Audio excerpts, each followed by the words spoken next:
साथियों, स्वागत है आप सबका टारगेट इंग्लिश ऑफिशियल पर। और हम लोगों का जो सेशन चल रहा है वो सेशन है हमारे पेपर फर्स्ट इंग्लिश के लिए। तो पेपर फर्स्ट में इंग्लिश के जो 5 क्वेश्चंस आने वाले हैं उनमें कौन कौन से टॉपिक्स में से क्वेश्चन आपके पुट अप होने वाले हैं और उनमें भी किस प्रकार से शॉर्ट एंड स्वीट स्टडी करके हम लोग बिल्कुल मिनिमम रेंज ऑफ टाइम में उन सभी क्वेश्चंस का सॉल्यूशन करें। तो मैं आप लोगों के लिए जो सेशन मैंने स्टार्ट कर रखा है उसमें एक वीडियो लास्ट टाइम जो अपलोड की गई थी उसमें मैंने आप लोगों को प्रेजेंट सिंपल टेंस अच्छे से क्लियर कर दिया है। उसी टेंस के 5 क्वेश्चंस आप लोगों के लिए आज के सेशन में लेकर आया हूं और वन बाय वन करके मैं आपको वो टॉपिक्स जो कि एग्जाम के पॉइंट ऑफ व्यू से इंपॉर्टेंट है वही डिस्कस करूंगा साथियों। इसके अलावा उनमें से भी वन बाय वन करके हम प्रत्येक सेशन में ट्राई करेंगे कि हम लोग हर क्लास में एक टॉपिक आपका फिनिश करें। तो इसी क्रम में मैंने लास्ट टाइम जो आपके प्रेजेंट सिंपल को आप लोगों को अच्छे से सजेस्ट किया था उसको ही समझने के लिए ये 5 क्वेश्चंस आप लोगों के लिए लेकर आया हूं। अब सभी विद्यार्थी अच्छे से क्लियर करें इस बात को। फर्स्ट यूनिट में पेपर फर्स्ट में इंग्लिश के 5 क्वेश्चंस जो आने वाले हैं उनमें उसी प्रकार के जो क्वेश्चन जो है आपके एक्सरसाइज के लिए आपके सामने है और इसी फर्स्ट पॉइंट से रिलेटेड आपके जो रूल्स थे वो मैं लास्ट वीडियो में अपलोड कर चुका हूं। तो विद्यार्थियों देखिए बिल्कुल सिंपल है। My friend dot cricket every Monday morning. My friend dot cricket every Monday morning. अब सभी विद्यार्थी अच्छे से इस बात को माइंड करें कि मैंने आप लोगों को एवरी के साथ टाइम वर्ड लास्ट वीडियो में अच्छे से बताया था। ये मैं आपको बता दूं, यहां हम इंग्लिश की स्टडी नहीं कर रहे हैं। इंग्लिश में बहुत सारे रूल्स हैं, बहुत सारे नियम कायदे हैं। मैं आप लोगों को सभी प्रकार की बातें क्लियर नहीं करने वाला क्योंकि मैं यहाँ आपको इंग्लिश सब्जेक्ट के अकॉर्डिंग नहीं पढ़ा रहा हूँ, बल्कि यहाँ आपके फर्स्ट पेपर में किस प्रकार से इंग्लिश से बिलोंग नहीं करने वाले विद्यार्थी हैं वो मिनिमम रेंज ऑफ टाइम में किस प्रकार से कवर करें, ये चीज हम इसमें डिस्कस करने वाले हैं। और लास्ट वीडियो में मैंने आपको बिल्कुल मिनिमम रूल्स ही बताए थे, वो वीडियो आप अच्छे से क्लियर कर लें और उन रूल्स के माध्यम से ही हम यहाँ मूव करने वाले हैं। इन क्वेश्चंस का आंसर करेंगे। अच्छे से देखें आप, इसमें एवरी मंडे मॉर्निंग आ गया। मैंने आपको लास्ट वीडियो में जो बताया था एडवर्ब, उसमें आपको बताया था मैंने every day, every year, every month, इस प्रकार से एवरी के साथ जो भी टाइम को बताने वाला वर्ड होगा इट मींस आप तुरंत आपके माइंड में आंसर आना चाहिए कि ये प्रेजेंट सिंपल का है। और प्रेजेंट सिंपल के जो आपको 2-3 रूल बताए थे वो आपको यहाँ इसको उसी के अकॉर्डिंग यहाँ आंसर फिलअप करना है। अब देखिए इसमें एवरी मंडे मॉर्निंग आ गया। इट मींस कौन सा टेंस हुआ, इसको देख के आप समझ गए कि ये प्रेजेंट सिंपल टेंस की बात कर रहा है। अब मैंने लास्ट टाइम बताया था आपको अफर्मेटिव सेंटेंस है तो उसमें आपको हेल्पिंग वर्ब का यूज नहीं करना है। और अफर्मेटिव सेंटेंस कौन सा होगा, मैंने आपको लास्ट वीडियो बताया नोट और क्वेश्चन मार्क, ये 2 चीजें जहां नहीं होगी वो अफर्मेटिव सेंटेंस है और उस अफर्मेटिव सेंटेंस में आप हेल्पिंग वर्ब डू डज का प्रयोग नहीं करोगे। मींस डू और डज का यूज नहीं होगा अफर्मेटिव सेंटेंस में। अच्छे से क्लियर कर लें। अब आंसर की बात करें तो यहां देखिए आप इसमें डू लिखा हुआ है और रूल क्या बोल रहा है, रूल ये बोल रहा है कि अफर्मेटिव सेंटेंस है तो उसमें डू डज का प्रयोग नहीं होगा क्योंकि इस सेंटेंस में आप देखिए कहीं भी नोट लिखा हुआ नहीं है और इसके लास्ट में क्वेश्चन मार्क भी नहीं है। क्वेश्चन मार्क नहीं है इसका मतलब ये इंट्रोगेटिव सेंटेंस नहीं है। अब यदि इसमें अगर नोट हमसे फिलअप करवाना चाह रहा है, मान लीजिए नोट हमसे फिलअप करवाना चाह रहा है एग्जामिनर, तो उस कंडीशन में सी ऑप्शन पे अगर मूव करें तो do not play, my friend do not play cricket every Monday morning. वो ये भी पूछ सकता है कि मेरा जो साथी है वो प्रत्येक सोमवार की सुबह को क्रिकेट खेलता है या नहीं खेलता। तो मैं अगर इस सेंटेंस को नेगेटिव बनाना चाहूं तो मैं हेल्पिंग वर्ब के साथ नोट का प्रयोग कर सकता हूं। तो उसके हिसाब से ये ऑप्शन सही क्यों नहीं है। आप देखिए इसमें माय फ्रेंड क्या है, माय फ्रेंड है सिंगुलर सब्जेक्ट और मैंने आपको बताया था माय सिंगुलर सब्जेक्ट के साथ जो हेल्पिंग वर्ब होगी वो कौन सी होगी, डज, और डज के साथ आपका वी फर्स्ट आएगा। ये आपने लास्ट टाइम क्लियर किया था। सिंगुलर सब्जेक्ट है तो डज आना चाहिए। यहां देखिए आप यहां क्या लिखा हुआ है, डू, तो ये ऑप्शन आपका हो गया बिल्कुल रॉन्ग क्योंकि सिंगुलर सब्जेक्ट के हिसाब से डज आना चाहिए था। तो ये हो सकता था फिर my friend does not play cricket every Monday morning, ये हो सकता था, बट यहाँ डज के बजाय डू लिखा हुआ है। इट मींस ये ऑप्शन बिल्कुल रॉन्ग है आपका। अब देखिए इसमें नॉट प्ले तो जो नेगेटिव वर्ड नॉट है उसका प्रयोग बिना हेल्पिंग वर्ब के नहीं कर सकते, बिना डू डज के नहीं करेंगे, रॉन्ग। अब आपके पास है प्ले और प्लेज। जैसे लास्ट टाइम बताया सिंगुलर सब्जेक्ट है, तो सिंगुलर सब्जेक्ट के साथ वर्ब भी कौन सी होगी, सिंगुलर, मींस वर्ब के लास्ट में एस या ईएस देखने को मिलेगा। अब यहाँ आपके एस आ गया, ऑप्शन हो गया आपके बी। ये वही रूल्स हैं जो मैंने लास्ट वीडियो में बिल्कुल कम शब्दों में आपको क्लियर किए थे, उसके अकॉर्डिंग वो आपका क्वेश्चन नंबर 1। मूव करते हैं सेकंड पे। Blank the people generally dot to walk in the morning. अब ये जनरली वर्ड आ गया। अब जनरली वर्ड जैसे देखोगे तो आपके दिमाग में क्लिक होना चाहिए कौन सा टेंस है, प्रेजेंट सिंपल टेंस है। अब प्रेजेंट सिंपल में आप देखें इसमें सेंटेंस के लास्ट में इंट्रोगेटिव मार्क है, मींस प्रश्न पूछ रहा है। और यदि इंट्रोगेटिव मार्क के प्रश्न पूछ रहा है, इसका मतलब है वाक्य की शुरुआत सहायक क्रिया से है, यानी सहायक क्रिया किससे, वो हमसे सेंटेंस को क्या करवाना चाह रहा है, इंट्रोगेटिव सेंटेंस है और इसमें आंसर फिलअप करवाना चाह रहा है। तो अब ऑप्शन पे देखें, हमारे पास 1 2 3 4 चारों ऑप्शन में हेल्पिंग वर्ब लिखी हुई है, मींस सेंटेंस के स्टार्टिंग में हेल्पिंग वर्ब है, इसका मतलब सेंटेंस के लास्ट में डिमांड कर रहा है किसकी, क्वेश्चन मार्क की, माने प्रश्न पूछ रहा है। अब देखें द पीपल मतलब लोगों के हिसाब से पूछ रहे हैं वो, the people generally dot to walk in the morning. अब पीपल कौन सा सब्जेक्ट हुआ, पीपल आपके सिंगुलर है कि प्लूरल है, पीपल हुआ आपके प्लूरल सब्जेक्ट। और मैंने आपको बताया था प्लूरल सब्जेक्ट में हेल्प आप यूज करोगे हेल्पिंग वर्ब डू को, और सिंगुलर के साथ यूज करोगे डज को। अब देखिए डज के लास्ट में एस है, माने ये तो सिंगुलर के साथ काम आएगी। अब ये जबकि क्या है, प्लूरल, तो डज यहाँ ऑप्शन ए भी रॉन्ग हो गया, ऑप्शन बी भी रॉन्ग हो गया। अब आप इसमें देखिए डिड लाइक, डिड तो प्रेजेंट सिंपल में आती ही नहीं, ये तो हम बात करेंगे पास्ट सिंपल में, उसमें स्टडी करेंगे इसकी।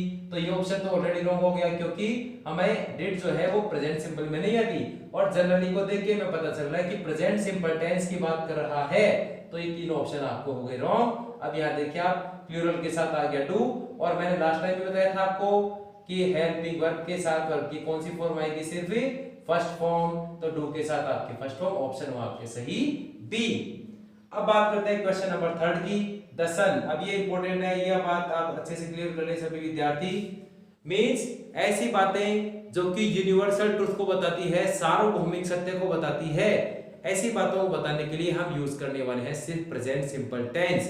इसका क्वेश्चन कोई भी आ जाए, जैसे कि मैंने आप लोगों के लिए 2 क्वेश्चन अपलोड किए हैं, इसमें ऐसी बातें यदि अब आपको यूनिवर्सल ट्रुथ यानी सार्वभौमिक सत्य को बताने वाले क्वेश्चन आए, मतलब ऐसे कार्य जो पास्ट में भी होते थे, प्रेजेंट में भी हो रहे हैं और आगे फ्यूचर टाइम में भी होते रहेंगे, ऐसे वाक्यों को आप प्रेजेंट सिंपल में ही शो करोगे।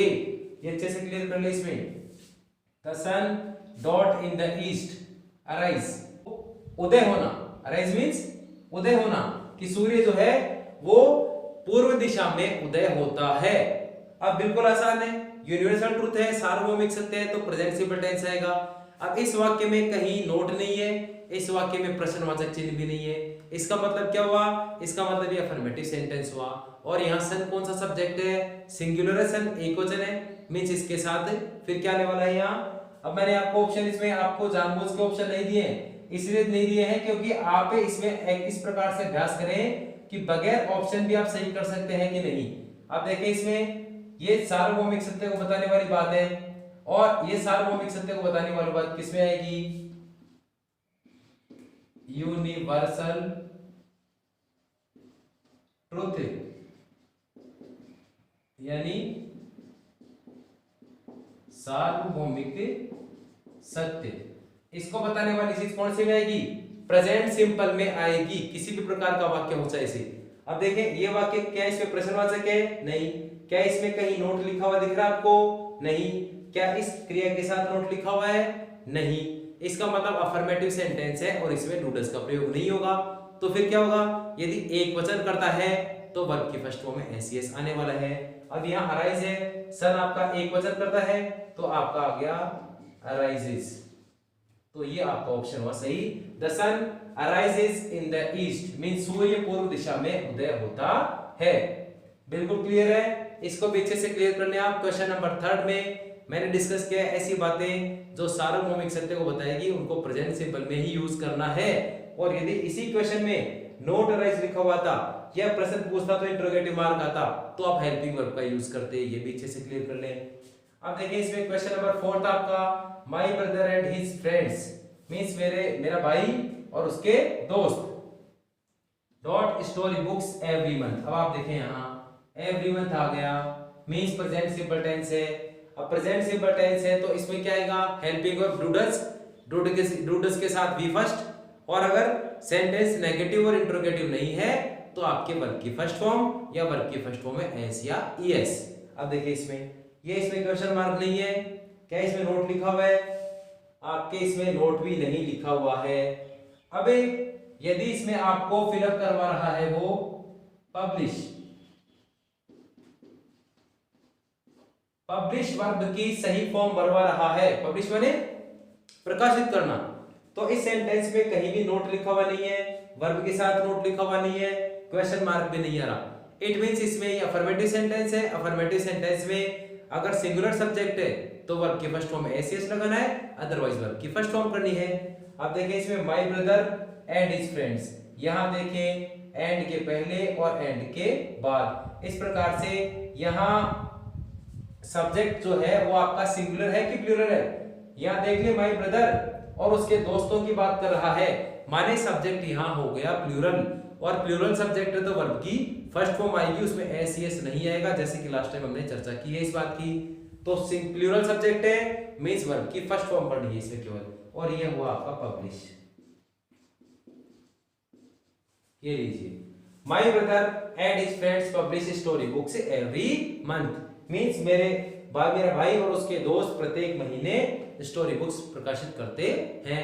बिल्कुल आसान है, दो तीन बातें ध्यान रखनी है, helping verb doodles, helping verb के साथ वर्ब की फर्स्ट फॉर्म, और अगर वाक्य अफर्मेटिव है सकारात्मक है तो उसमें सहायक क्रिया नहीं आएगी, बल्कि क्या होगा उसमें वर्ब की फर्स्ट फॉर्म या वर्ब की फर्स्ट फॉर्म में एस ही लिखना है आपको। एस आ गया, इट मींस यदि सिंगुलर सब्जेक्ट है तो वर्ब की फर्स्ट फॉर्म एस होगा, सिंगुलर सब्जेक्ट नहीं है तो आपकी वर्ब की फर्स्ट फॉर्म आएगी। बिल्कुल आसान है।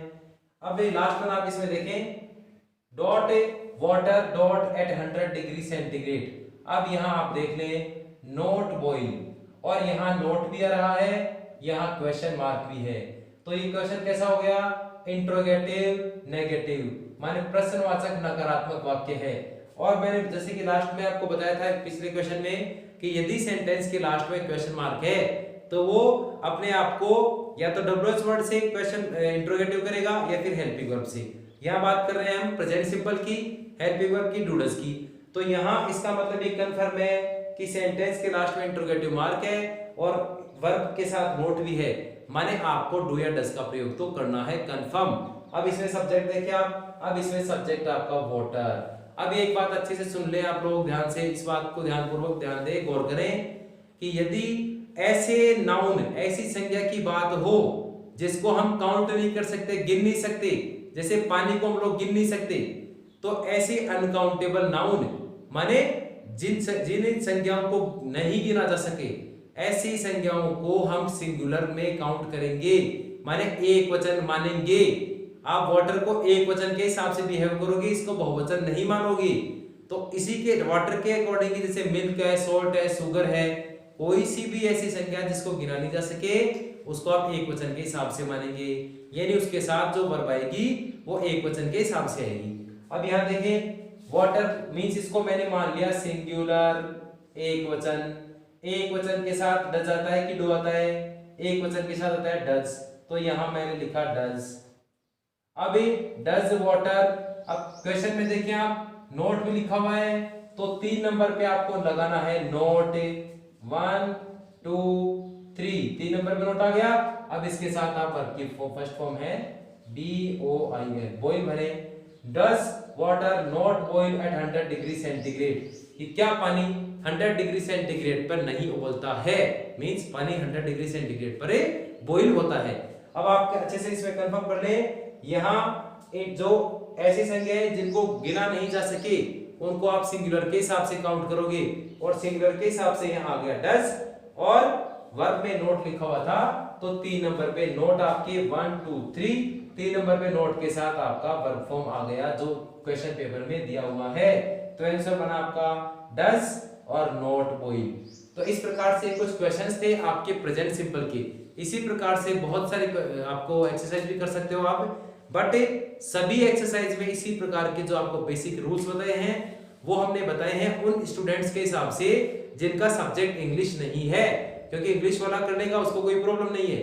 बाकी सब्जेक्ट के स्टूडेंट इस प्रकार से अभ्यास करें, और मैं अपने चैनल पे आपको 1 बाय 1 करके सभी टॉपिक्स जो हैं, और कौन से टॉपिक जो कि एग्जाम के पॉइंट ऑफ व्यू से इंपॉर्टेंट है और जिनका जनरली एग्जाम में क्वेश्चन आता है वो ही डिस्कस करूंगा। माने किसी प्रकार की भीड़ आपके दिमाग में हम नहीं करने वाले। इसके बाद अगली क्लास में आपसे मिलूंगा प्रेजेंट कंटिन्यूअस के रूल्स और एग्जांपल्स के साथ। मिलते हैं, तब तक टेक केयर।